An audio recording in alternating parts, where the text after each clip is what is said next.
My name is Vincent Kane, and this is the story of how 5 seconds destroyed 15 years of marriage, and how I made sure those responsible paid for every single one of those years. I built my construction company from nothing, starting with a pickup truck and a toolbox my father left me.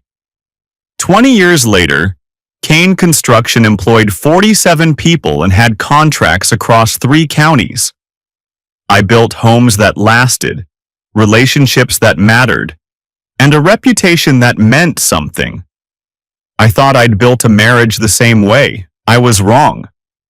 Adriana and I met at a charity fundraiser in 2008. She was selling raffle tickets for the Children's Hospital, her smile bright enough to stop traffic. I bought 50 tickets just to keep talking to her. She laughed when I told her I didn't need 50 chances at winning a weekend in Cabo. I already had everything I wanted standing right in front of me. We married a year later. I built our house with my own hands on Maple Street, every board and nail placed with the future in mind. 3 bedrooms upstairs for the children we planned, a kitchen with an island where we'd cook together, a living room with a fireplace where we'd grow old together. Sophie came along 3 years after that, and suddenly our house felt complete. Watching Adriana hold our daughter for the first time, I knew I'd built something worth protecting. The 3 of us were unbreakable. Or so I thought. 15 years of marriage teaches you patterns. Adriana had always been ambitious. It's what drew me to her. She earned her real estate license when Sophie was 5 and quickly became one of the top agents in the county. I supported every late showing, every weekend open house, every networking event. Her success was our success. But patterns change, and I should have noticed sooner. The changes started about 6 months before everything fell apart. Subtle at first, new workout clothes, expensive ones with tags I didn't recognize. I need to look professional for clients, she explained when I mentioned the credit card bill. Made sense. Image mattered in real estate. Then came the client meetings at odd hours. Breakfast appointments at 9 a.m. when most people were at work. Evening consultations that ran past Sophie's bedtime. High-end clients have different schedules, Adriana said. They expect availability. I gave her space. My construction business was booming. We'd just landed the biggest commercial project in the company's history, a 60-unit apartment complex that would keep us busy for 8 months. I left the house at 7 every morning and didn't return until 6 most evenings. If Adriana needed flexibility to build her career, I'd support her the same way she'd supported mine during the lean early years. The red flags were there, but I trusted completely. The secretive phone calls that ended when I entered the room. The sudden interest in networking events I'd never heard of. The way she'd started checking her appearance before going to grocery store, applying makeup for errands that used to be jeans and ponytail affairs. Sophie noticed before I did. Mom's friend Julian comes over a lot when you're at work, she mentioned one evening while we worked on her algebra homework. He's funny. He knows all about cars. Julian? I looked up from the math problems. Yeah, Mom's client. He's buying a really expensive house. Mom says he needs lots of help choosing. I filed it away without thinking much about it. Adriana had mentioned Julian Rivers a few times. Some car dealer looking for luxury property. Big commission potential, she said. Worth the extra attention. I should have paid more attention. Our house on Maple Street was my masterpiece. 2 stories of craftsman-style perfection, with wide porches and dormers that caught the morning light just right. I'd picked every fixture, installed every floor, painted every wall. The neighborhood was established, safe, the kind of place where people knew each other's names and watched out for each other's kids. Mrs. Dolores Fitzgerald lived next door and had been there longer than anyone. Retired elementary school teacher, 73 years old, sharp as a tack. She'd watched me build the house from an empty lot, attended our wedding reception in the backyard, and brought casseroles when Sophie was born. Dolores knew everyone's business, but not in a gossipy way, more like a grandmother keeping watch over her extended family. I trusted my neighborhood the way I trusted my marriage. Maybe that was my first mistake. I'd never been one for security systems or surveillance cameras. Seemed like admitting defeat, like acknowledging that the world was full of people who couldn't be trusted. I had a simple philosophy. Build something good, treat people right, and they'll do the same for you. I kept a spare key under the flower pot by the back door. Emergency purposes, if Sophie got locked out after school, if Adriana forgot her keys during a rushing morning. The flower pot was blue ceramic, hand-painted by Sophie when she was 8. It held Adriana's favorite geraniums and, underneath, a simple brass key that opened our front door. Trust is a funny thing. It builds slowly, like a house. Foundation first, then frame, then all the details that make it home. But it can be destroyed in an instant, like a demolition crew with enough dynamite. My demolition came on a Tuesday in March. The Jameson project was running ahead of schedule. 60 luxury apartments, and we'd finish the foundation work 2 days early. I decided to call it a day at 4:30 instead of my usual 6 o'clock. The crew had earned an early dismissal, and I wanted to surprise Sophie with some father-daughter time before dinner. I pulled into our driveway just as Mrs. Fitzgerald was checking her mailbox. She waved, and I walked over to say hello. Dolores had been battling arthritis lately, and I always checked to see if she needed anything heavy lifted or light bulbs changed. "Vincent, dear," she said, sorting through her letters. "I was just wondering, when did your brother move in?" I stopped walking. "My brother?" "The tall man with the dark hair. Drives that beautiful black car." She gestured toward our house. "I've seen him coming and going all week. Has his own key and everything. Seems very nice." 5 seconds. That's how long it took for my world to change completely. 5 seconds to process her words. 5 seconds to realize I don't have a brother. 5 seconds to understand that a stranger had been using a key to enter my house.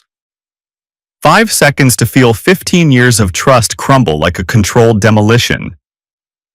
"Mrs. Fitzgerald," I said carefully, "what did this man look like?" "Oh, very handsome. Expensive clothes like a businessman. Maybe 40 years old. He usually arrives around 10 in the morning, stays a few hours. Always lets himself in with his key. Very comfortable. I assumed he was family." "What kind of car?" "Black BMW. One of those sporty ones." "License plate?" "Let me think. Starts with JR something. I notice these things, you know. Habit from teaching school. Always keeping track of who belongs where." My mouth felt dry. "How long have you been seeing him?" "Oh, several weeks now. Maybe a month." "Usually when you're at work, dear." I wouldn't have mentioned it, but I saw him again this morning and thought it was nice that family was visiting during the day. I thanked Mrs. Fitzgerald and walked slowly back to my house. Every step felt like moving through quicksand. I opened my front door with my own key, calling out, "Hello," as I entered. Silence. The house felt different somehow. Not wrong exactly, but lived in. Used. I walked through the living room, noting details I'd never paid attention to before. Were those wine glasses in the sink this morning when I left for work? Was that throw pillow positioned that way on the couch? I went to the kitchen and opened the dishwasher. 2 wine glasses, washed but still damp. 2 plates with the remnants of what looked like a lunch. I'd left for work that morning at 7 a.m. Adriana was still sleeping. Someone had been in my house. Someone had eaten a meal at my table, drunk wine from my glasses, made himself comfortable in my living room. Someone with a key. I checked the flower pot by the back door. The spare key was there, exactly where it should be. But anyone could have made a copy. Anyone Adriana trusted enough to give access to our home. Julian. Sophie's mom's friend who knew about cars and needed help choosing a house.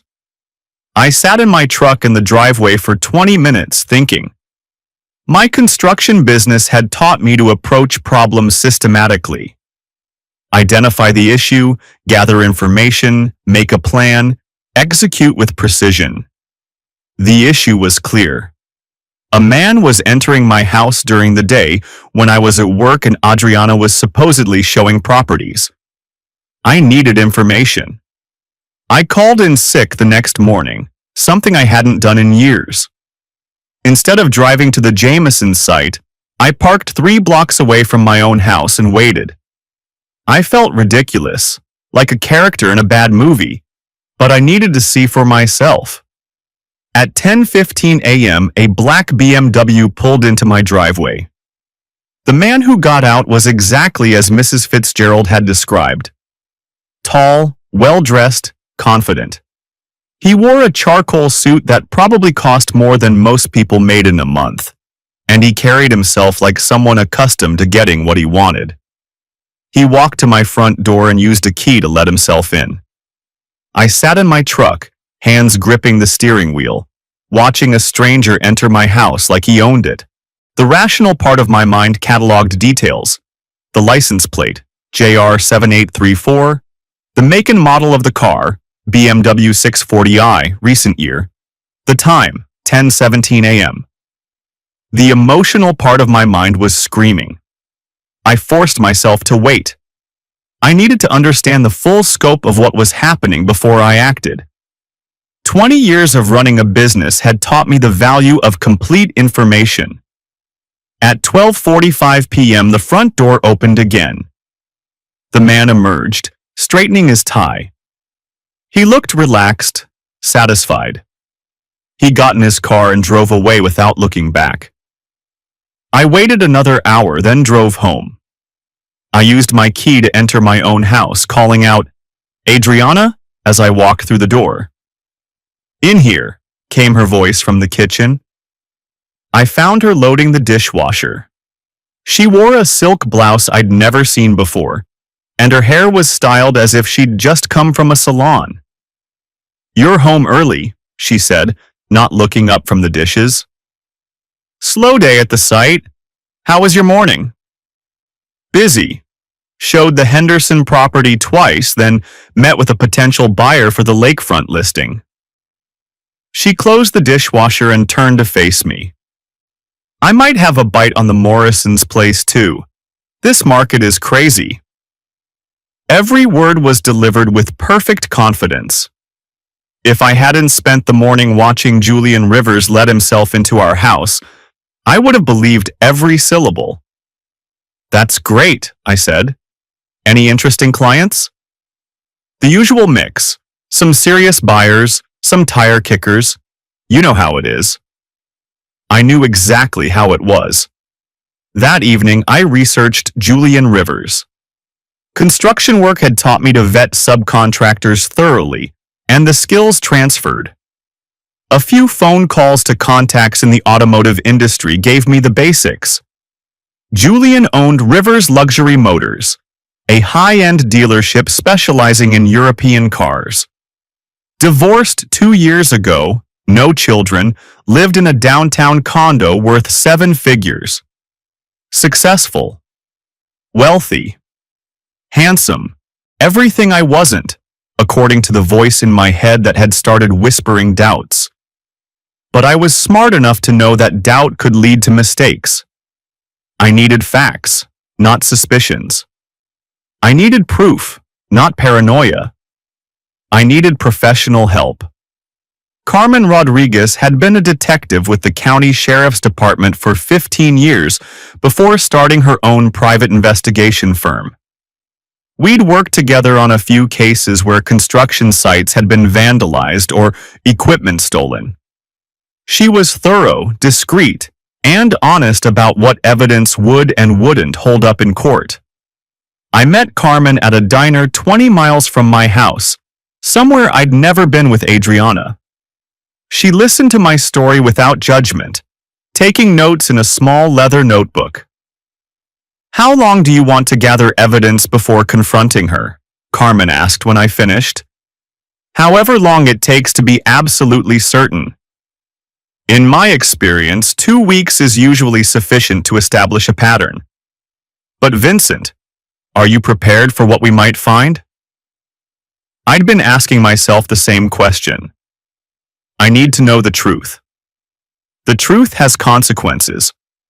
Once you have proof of an affair, you can't unknow it. Your marriage will change, regardless of whether you choose to work through it or end it. My marriage already changed. I just didn't realize it yet. Carmen nodded. "I'll need access to your house to install recording equipment.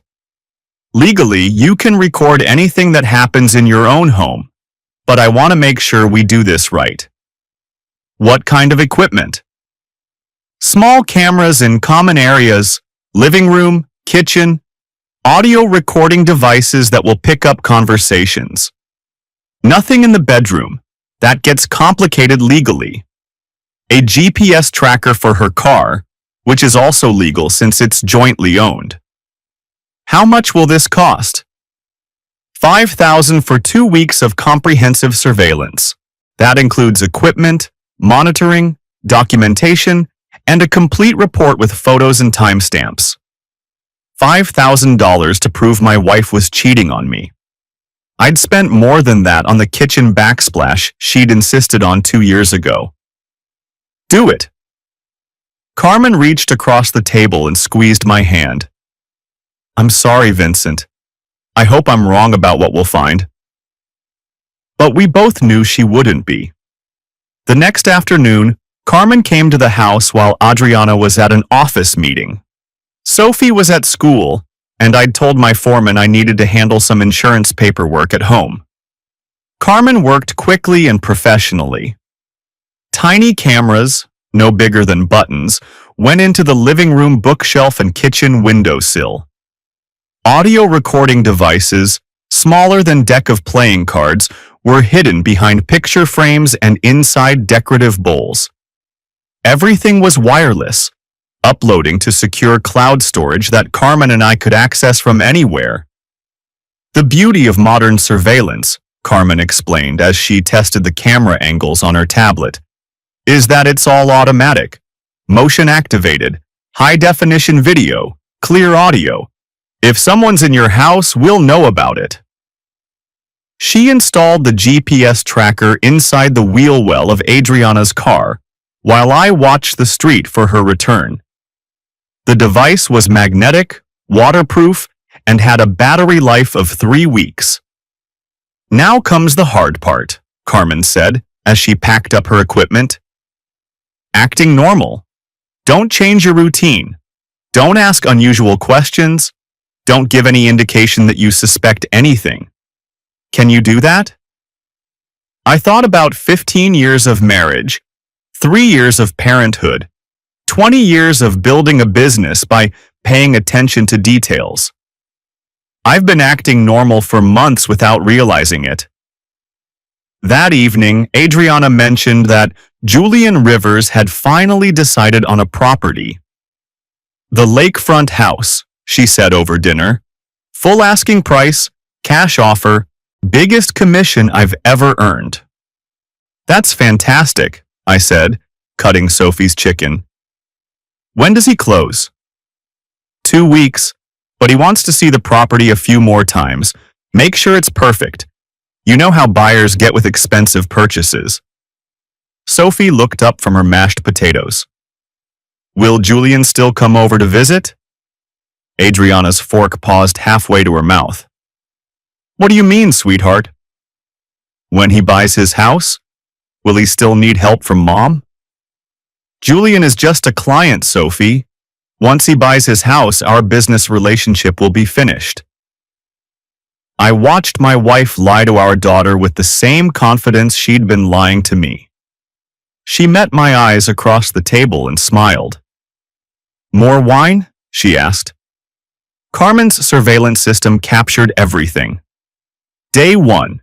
Julian arrived at 10:22 a.m., left at 1:15 p.m. The cameras showed them embracing at the front door, passionate and familiar.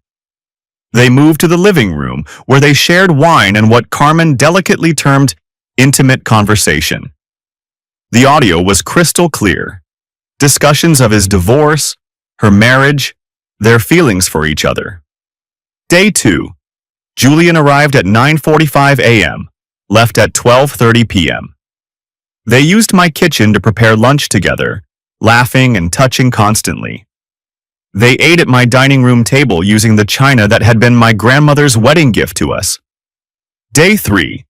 Julian arrived at 10:30 a.m., left at 2 p.m. They spent most of the time on my living room couch, and I stopped watching the footage when it became clear where things were heading. By the end of the first week, the pattern was unmistakable. Julian had a key to my house and used it 3 times per week. He and my wife had moved beyond business relationship into full-blown affair. They were comfortable in my home, careless with their affection, completely confident they wouldn't be caught.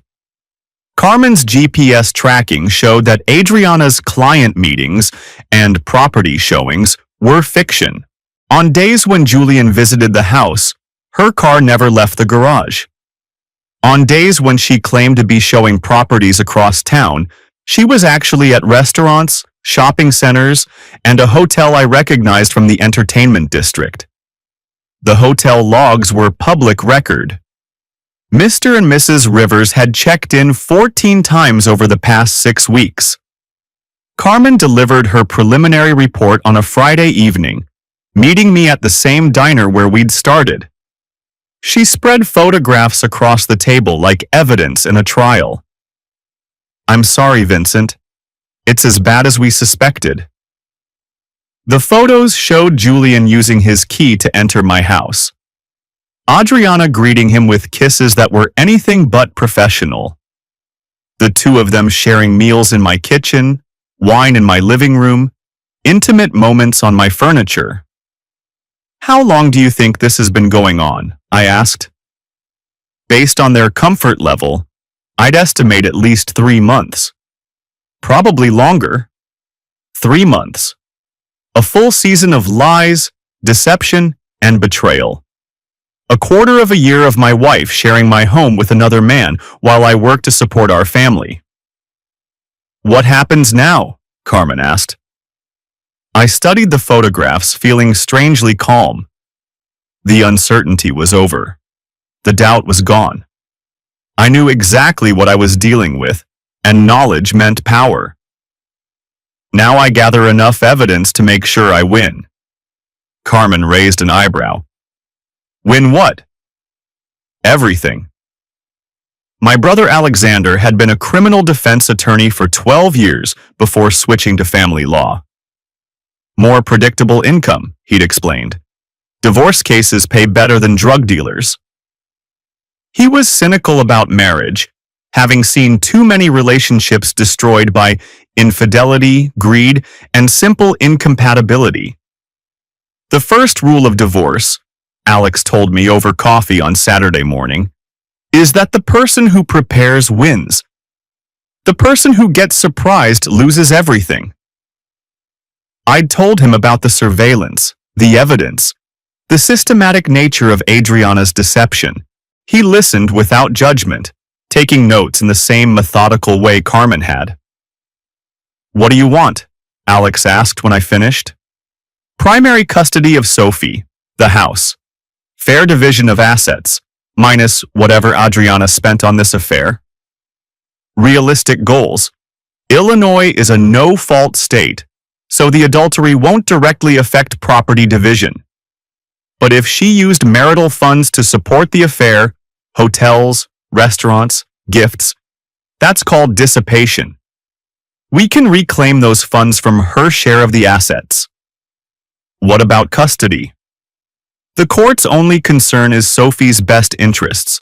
Adultery doesn't automatically disqualify someone from parenting, but it can be a factor if it affects the child's welfare. Alex leaned forward. Has Sophie been exposed to this relationship? I thought about my daughter mentioning Julian's visits, her innocent comments about Mom's friend who knew about cars. She knows he exists, but I don't think she understands the nature of the relationship. Good. Keep it that way. Document everything. Every lie Adriana tells.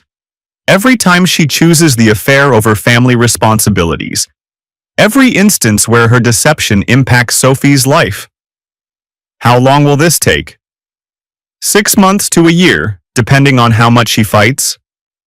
But Vincent, with this kind of evidence, she won't fight. She'll want to settle quickly and quietly. Why? Alex smiled grimly. Because her real estate license requires moral character certification. A public adultery scandal could cost her career. Miguel Santos owned the largest security firm in the county. We'd been friends since high school, and his company had provided security for several of my construction sites. Miguel understood surveillance technology the way I understood foundation work, completely and professionally. You want to upgrade your home security system, Miguel said when I called him. Completely legal, completely justified. Man's got a right to protect his own property. Miguel's crew installed professional-grade cameras throughout the house. Front door, back door, living room, kitchen, all the bedrooms except Sophie's. Motion-activated, night vision capable, feeding to a secure server that only I could access. The beauty of this system, Miguel explained as we tested the camera angles, is that it's completely legitimate. You're not spying on your wife, you're protecting your home. Anything these cameras capture is admissible in court. What about audio? Illinois is a one-party consent state for recording conversations. Since you live in the house, you can record any conversation that takes place there. We also upgraded the GPS tracking on Adriana's car, installing a more sophisticated device that would provide real-time location data and store 6 months of travel history. If she's lying about where she goes, Miguel said, this will prove it. The new surveillance system went live on a Monday morning. By Wednesday, I had high-definition footage of Julian letting himself into my house, embracing my wife, and making himself comfortable in my living room. The audio was damning. They talked about their future together, about Julian's divorce settlement, about how much longer they'd need to be careful before going public. They discussed my work schedule, my travel plans, my obvious ignorance of their relationship. He's so focused on that apartment project, Adriana said on Thursday's recording. I don't think he'd notice if the house burned down around him. Julian laughed. Lucky for us. This is much more comfortable than my place. It won't be forever, Adriana said. Once Sophie graduates, things will be different. That's 5 years away. I know, but we have to be smart about this. Vincent's not stupid. He built his business from nothing. If he gets suspicious, what would he do? I don't know, but I don't want to find out. Too late, I thought, watching the footage on my phone from the construction site. I already knew, and she was about to find out exactly what I'd do. Carmen's investigation expanded beyond simple surveillance. She documented Adriana's lies systematically, cross-referencing her claimed activities with her actual whereabouts. The GPS data showed a clear pattern. Every client meeting was actually time spent with Julian, either at my house or at their hotel. More damaging was the financial investigation. Carmen traced credit card statements, bank records, and expense accounts. Adriana had been using our joint accounts to fund her affair, expensive dinners charged as client entertainment, spa treatments labeled as professional development, even lingerie purchases disguised as wardrobe expenses. She spent almost $15,000 of marital funds on this relationship, Carmen reported. Hotels, restaurants, gifts for him, clothes for herself, all charged to accounts you both own. $15,000. 2 years of Sophie's college fund spent on betraying our marriage. The good news, Carmen continued, is that this kind of documentation makes for a very strong dissipation claim. In Illinois, you can recover marital funds that were spent on an affair. Alex confirmed it. With this level of documentation, we can argue that she should reimburse the marital estate for every penny spent on Julian. Plus, it demonstrates a pattern of deception and financial irresponsibility. What about her real estate license? That's more complicated. The state licensing board takes ethical violations seriously, but they usually require criminal conviction or formal complaints. We'd need to be careful about how we approach that. I thought about it for a moment. What if Julian's ex-wife filed a complaint? Alex's eyes lit up. Now that's interesting. If she provided evidence that Julian used his business relationship with Adriana to facilitate an affair while he was still married. Carmen, can you reach out to Julian's ex-wife? Already on it, Carmen said. Her name is Rebecca Rivers. Divorced 6 months ago, cited irreconcilable differences, but the court record suggests there was more to the story. 2 days later, Carmen arranged a meeting with Rebecca Rivers. She was an elegant woman in her early 40s, still bitter about her divorce and very interested in learning about Julian's new relationship. He claimed the marriage ended because we grew apart, Rebecca told Carmen. But I suspected he was seeing someone. I just could never prove it. Carmen showed her the surveillance photos, carefully edited to remove anything that would identify my house or compromise our case. That's definitely Julian, Rebecca confirmed. And this woman, she looks familiar. Wait, wasn't she our real estate agent when we were looking at investment properties last year? Adriana Kane, yes. She was working with Julian on a property purchase.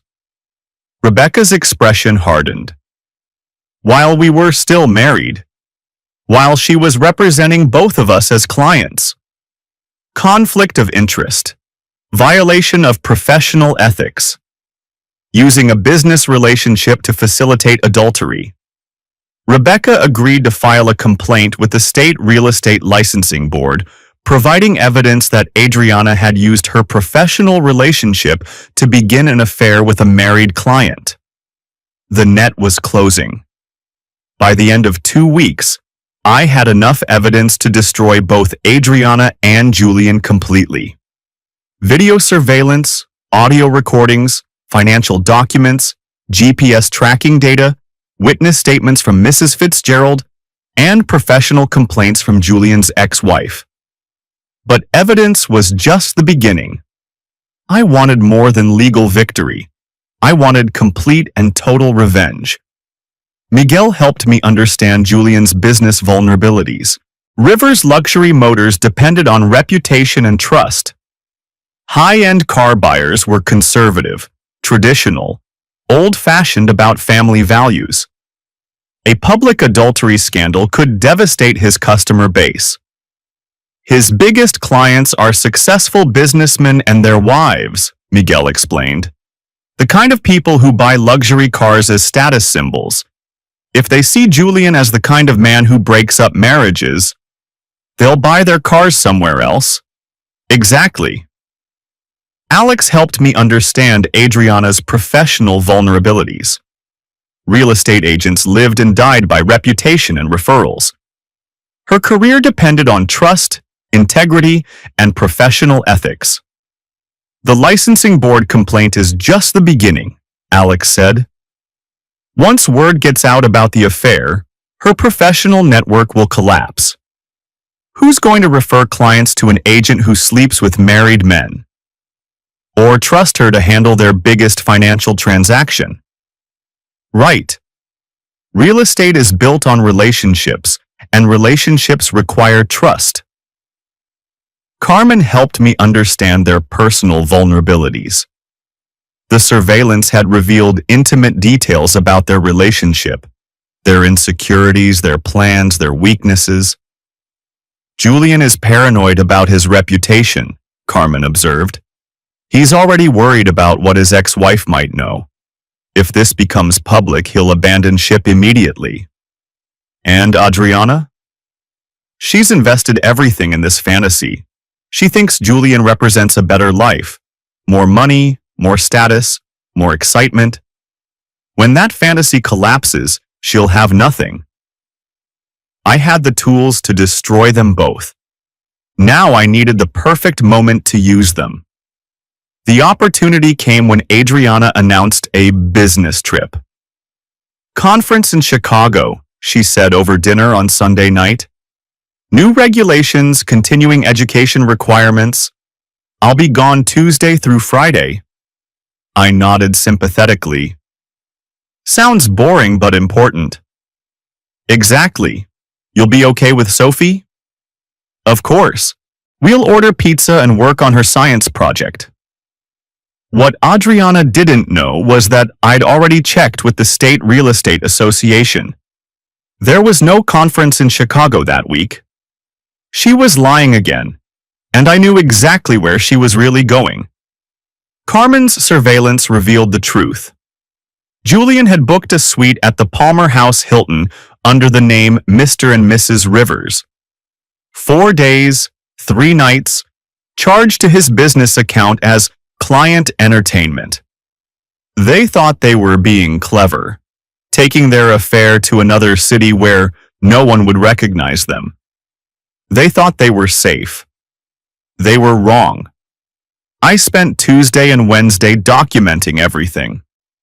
Carmen had contacts in Chicago who photographed Julian and Adriana dining at expensive restaurants, shopping on Michigan Avenue, acting like tourists on their honeymoon.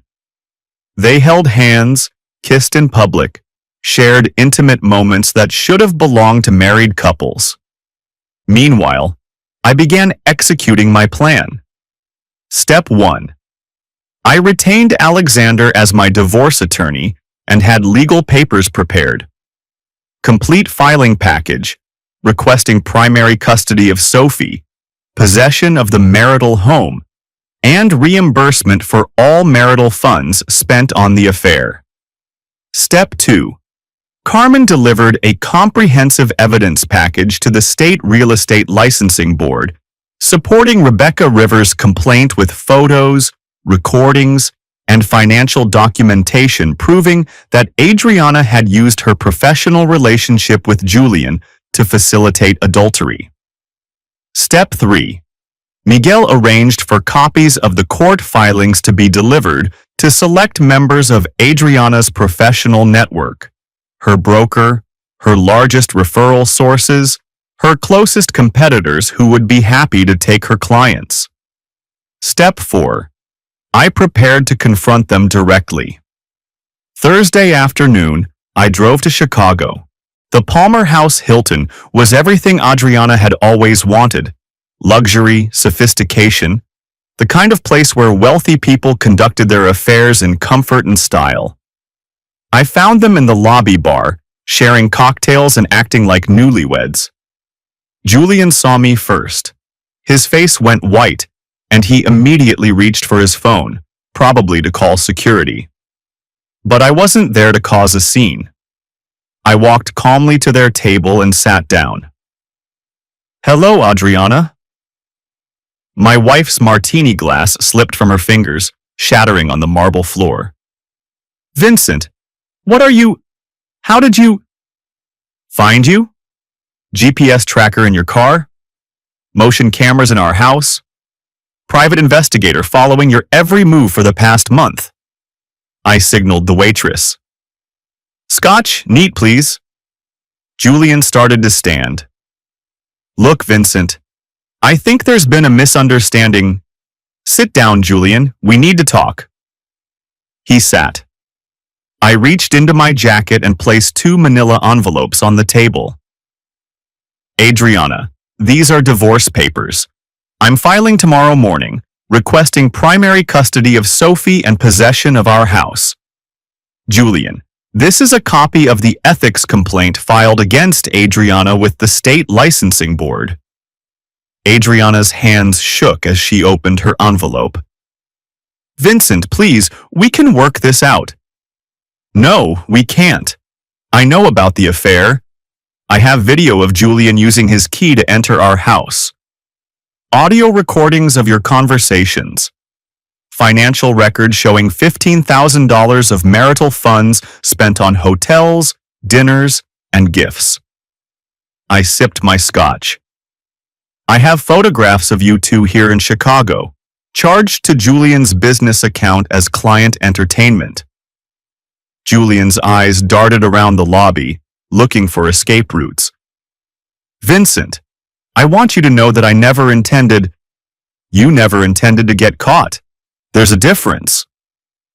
I pulled out my phone and showed them a sampling of the surveillance footage. Julian entering our house with his key, Adriana greeting him with passionate kisses. The two of them sharing wine in my living room, eating lunch at my table, making themselves comfortable in my home. This is just a preview, I said. I have hours of footage, weeks of documentation, months of evidence. The question is, what happens next? Adriana was crying now, mascara running down her cheeks.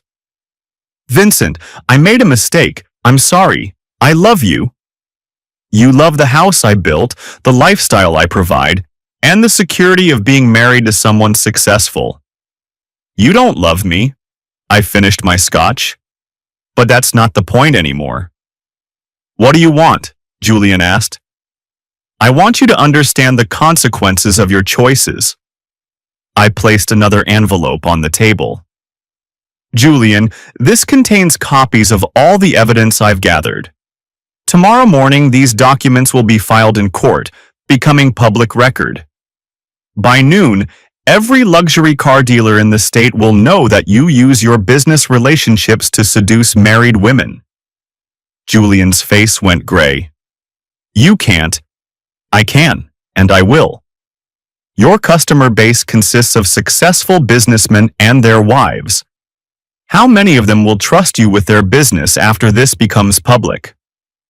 I turned to Adriana. And you'll be finished as a real estate agent. The licensing board complaint will take months to resolve, but the court documents will be public immediately. Every broker, every agent, every client in the county will know that you used your professional relationship to begin an affair with a married man. Vincent, please. There's more. I smiled coldly. Julian's ex-wife has been very helpful in documenting how long this relationship has been going on. Turns out, you two started your affair while Julian was still married to Rebecca. That makes you both adulterers who broke up a marriage. I stood up, dropping money on the table to cover my drink. Enjoy the rest of your Chicago vacation. It's the last one you'll take together. I walked away, leaving them sitting in shocked silence among the broken pieces of Adriana's martini glass. Friday morning, I filed for divorce. The court documents were comprehensive, detailed, and devastating. Carmen's investigation had provided months of evidence, meticulously documented and legally admissible. Photos, videos, audio recordings, financial records, witness statements, and professional complaints. Alex had structured the filing to maximize damage while staying within legal boundaries. We requested primary custody of Sophie based on Adriana's pattern of deception and her prioritizing of the affair over family responsibilities. We requested possession of the marital home based on my ability to provide stable housing and Sophie's need for continuity. We requested reimbursement of all marital funds spent on the affair, documented down to the penny. This is not a case that goes to trial, Alex explained as we reviewed the filing. Adriana's attorney will take one look at this evidence and recommend immediate settlement. Fighting this would be professional suicide. The licensing board complaint was filed simultaneously, supported by Rebecca Rivers' statement and our surveillance evidence. Professional ethics boards moved slowly, but the complaint would become public record, affecting Adriana's career immediately. By noon, the documents were filed and stamped. By 2 p.m., they were public record. By 4 p.m., copies had been delivered to Adriana's brokerage firm, her professional contacts, and selected members of the real estate community. I picked Sophie up from school as usual, not mentioning anything about the divorce filing. She would learn about it when Adriana returned from Chicago, and we would handle it together as a family. That evening, my phone rang constantly. Friends who had seen the court documents, colleagues who had heard rumors, family members who wanted to express support. I let most calls go to voicemail, but I answered when Miguel called. Holy hell, Vincent! You didn't just burn the bridge, you nuked it from orbit. Was there any other way? Not if you wanted to win completely. Miguel paused. How do you feel? I thought about it. 15 years of marriage ended with legal paperwork and surveillance footage. The mother of my child, exposed as a liar and an adulterer. My daughter's family, destroyed by betrayal and revenge. I feel like I can breathe again.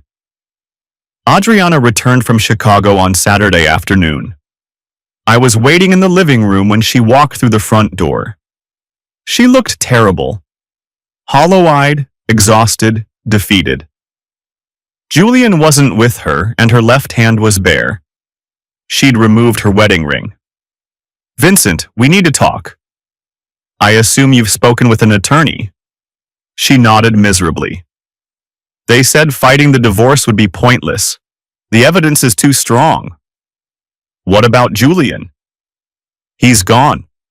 Left Chicago yesterday morning, said he needed time to think. I haven't heard from him since. She sat down across from me, careful not to meet my eyes. He was scared, Vincent. Scared of what this would do to his business, his reputation. He just abandoned me. And the licensing board complaint? My broker fired me yesterday. The complaint hearing is scheduled for next month, but my attorney says my license will be suspended regardless of the outcome. The real estate board doesn't tolerate this kind of ethical violation. We sat in silence for several minutes. This was the living room where she'd entertained Julian while I worked to support our family. The couch where they'd shared intimate moments while my daughter was at school. The space where 15 years of marriage had been systematically betrayed. What happens to Sophie? Adriana asked finally. She'll live with me. You'll have visitation rights, supervised until the court determines it's safe for unsupervised visits. Supervised? Vincent, I would never hurt Sophie. You already did. Every lie you told, every time you chose Julian over family responsibilities, every moment you put your affair ahead of your daughter's welfare. Sophie may not understand it now, but she will. Adriana started crying again. I made a mistake. I'm sorry. I know you don't believe me, but I do love you. I looked at my wife, soon-to-be ex-wife, and felt nothing. No anger, no sadness, no regret. Just emptiness where 15 years of trust used to be. I believe you love the idea of being married to me. I believe you love the life we built together. But love requires respect, honesty, and loyalty. You demonstrated none of those things. What about forgiveness? What about working through our problems? Some problems can't be worked through, Adriana. Some betrayals are unforgivable. I stood up. I'm taking Sophie to dinner. When we come back, I'd like you to be gone. You can collect your things while I'm at work next week. Where am I supposed to go? That's not my problem anymore. Sophie took the news better than I expected. We were sharing pizza at her favorite restaurant when I explained that Mom and Dad were getting divorced. Is it because of Julian? She asked quietly. I was surprised by her question. What do you know about Julian? I'm not stupid, Dad. Mom started acting different when he began visiting. She got all dressed up just to sit around the house. She was happier when you weren't there. My daughter was 13 years old, but she'd been paying attention. She'd noticed things I'd missed, understood dynamics I'd been blind to. Yes, Sophie. Julian is part of the reason Mom and I are getting divorced. Are you sad? I thought about the question seriously. I'm sad that our family is changing. I'm sad that Mom made choices that hurt all of us, but I'm not sad about ending a marriage built on lies. Will I still see Mom? Of course. She's your mother and she loves you. We'll work out a schedule so you can spend time with her regularly. But I'll live with you? Yes. Is that okay? Sophie smiled for the first time in weeks. Yes, this is my home. You built it for us. The divorce was finalized in 6 months, exactly as Alex had predicted. Adriana's attorney never challenged any of our requests. The evidence was too overwhelming. The consequences of a public trial too devastating. I was awarded primary custody of Sophie, with Adriana receiving every other weekend visitation. I kept the house, refinancing to buy out Adriana's equity. The marital assets were divided 50-50, minus the $15,000 Adriana had spent on her affair. Adriana moved into a studio apartment across town and took a job selling shoes at a department store. Her real estate license was suspended for 2 years, and her professional network had evaporated. The woman who had once been one of the county's top agents was starting over at minimum wage.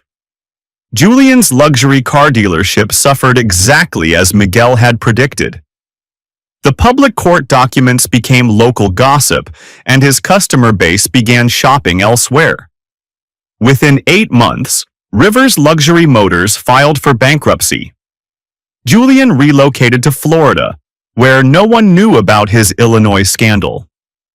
Rebecca Rivers sent me a thank you card for providing evidence that helped her recover additional assets from her divorce settlement.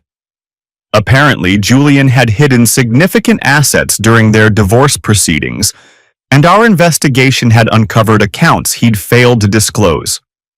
Mrs. Fitzgerald brought casseroles and asked no questions. She understood that some secrets were worth keeping, and some neighbors deserved privacy during difficult times. My construction business continued to thrive. The Jameson project was completed on time and under budget, leading to 3 additional contracts. Kane Construction was busier than ever, and my reputation for reliability and integrity opened doors throughout the region. Sophie adjusted to our new normal with remarkable resilience. She maintained a relationship with her mother but never asked to change the custody arrangement. Our house remained her sanctuary, the place where she felt safe and loved. 18 months after filing for divorce, I met Isabella Morrison at Sophie's school. She was Sophie's 8th grade English teacher, a woman who understood books and words and the power of honest communication. She was nothing like Adriana, quiet where Adriana had been flashy, genuine where Adriana had been performative, steady where Adriana had been chaotic. "Your daughter is remarkable," Isabella told me during a parent-teacher conference.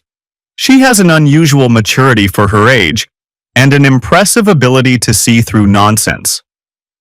She's been through some difficult experiences lately. It shows in her writing. She has a strong sense of justice and loyalty. Those are rare qualities." We began talking after that conference. Coffee dates that became dinner dates that became a relationship built on honesty, trust, and mutual respect. Isabella knew my story, the whole truth about Adriana, Julian, and the systematic revenge I'd orchestrated. She understood why trust mattered, why loyalty was non-negotiable, why some betrayals could never be forgiven. "You protected your daughter and yourself," she said one evening as we walked around the neighborhood I'd called home for 15 years. "That's not revenge. That's justice." "What's the difference?" "Revenge is about hurting people who hurt you. Justice is about protecting people you love." 3 years after Mrs. Fitzgerald's 5-second revelation changed my life, I proposed to Isabella in the living room where Adriana had betrayed our marriage. Sophie was there as my best woman, holding the ring box and grinning like she'd planned the whole thing. "I love you, Vincent Kane," Isabella said as I slipped the engagement ring onto her finger. "I love your honesty, your loyalty, and your willingness to fight for the people you care about." We married 6 months later in the backyard of the house I'd built with my own hands. Sophie walked Isabella down the aisle, and Mrs. Fitzgerald provided flowers from her garden. Alex officiated, and Miguel handled security. Carmen attended as a guest, bringing her wife and children. Adriana was not invited. The last I heard, she was still working retail and living alone. Julian had remarried in Florida, and Rebecca had moved on with her life. The licensing board had reinstated Adriana's real estate license, but her reputation never recovered. Some mistakes are permanent. As for me, I'd learned that trust is like a house. It must be built carefully, maintained constantly, and protected fiercely. But unlike a house once destroyed, trust can never be rebuilt the same way twice. I'd also learned that justice comes in many forms. Sometimes it's a court verdict, sometimes it's professional consequences, sometimes it's natural results flowing from poor choices. But the most satisfying justice is simply living well, building something better, and refusing to let betrayal define your future. My name is Vincent Kane. I built a construction company that employs 63 people. I built a house that stands as solid today as when I first laid the foundation. I built a family that survived betrayal and emerged stronger. And when someone tried to destroy what I'd built, I built something better to replace it. Some foundations can't be shaken. Some men can't be broken. Some justice can't be denied. I learned all of this in 5 seconds, standing beside Mrs. Fitzgerald's mailbox on a Tuesday afternoon in March, listening to her ask about my brother who didn't exist. 5 seconds to realize my marriage was a lie. 3 years to build something true. The rest of my life to protect what matters. And if anyone ever threatens my family again, they'll discover exactly what kind of man builds with his hands and protects with everything he has. My name is Vincent Kane, and this is my story. Epilogue. 5 years later, Sophie graduated high school as a valedictorian. Her graduation speech was about resilience, integrity, and the importance of choosing the right foundation for your life. She thanked me for showing her that sometimes the best response to betrayal is simply building something better. Isabella and I had 2 children of our own, twin boys named James and William. Sophie helped raise them, teaching them about loyalty, honesty, and the importance of keeping your word. The house on Maple Street remained our sanctuary. I'd added a workshop where the boys could learn to build with their hands, and a garden where Isabella grew vegetables for our family dinners. Mrs. Fitzgerald still lived next door, now 91 and still keeping watch over the neighborhood. Adriana attempted contact several times over the years, always asking for forgiveness, always wanting to work things out. I never responded. Some bridges, once burned, should stay burned. Kane Construction became Kane & Sons when Sophie expressed interest in joining the business after college. She had my eye for detail and Isabella's way with words, perfect qualifications for handling client relations and project management. The company had grown to employ over 200 people across 4 counties. We built homes, commercial buildings, and entire subdivisions. Every project carried the Kane reputation for quality, reliability, and absolute integrity. But the most important thing we built was a family that understood the value of truth. Some stories end with forgiveness and reconciliation. This isn't one of those stories. Some betrayals are too complete, some lies too elaborate, some damage too permanent for healing. Sometimes the only appropriate response is absolute justice, systematic consequences, and the determination to build something better from the ruins. Adriana made her choices. Julian made his. I made mine. They chose deception, betrayal, and selfish pleasure. I chose truth, protection, and permanent consequences. History will judge which approach led to a better life. My name is Vincent Kane. I am a builder, a father, and a man who learned that trust is the most valuable thing you can build, and the most important thing you can protect. And if anyone ever threatens what I've built again, they'll discover that some foundations are unshakable, some men are unbreakable, and some justice is inevitable. This is my story, told in my words, built on the foundation of truth. And truth, like a house built right, stands forever. The end.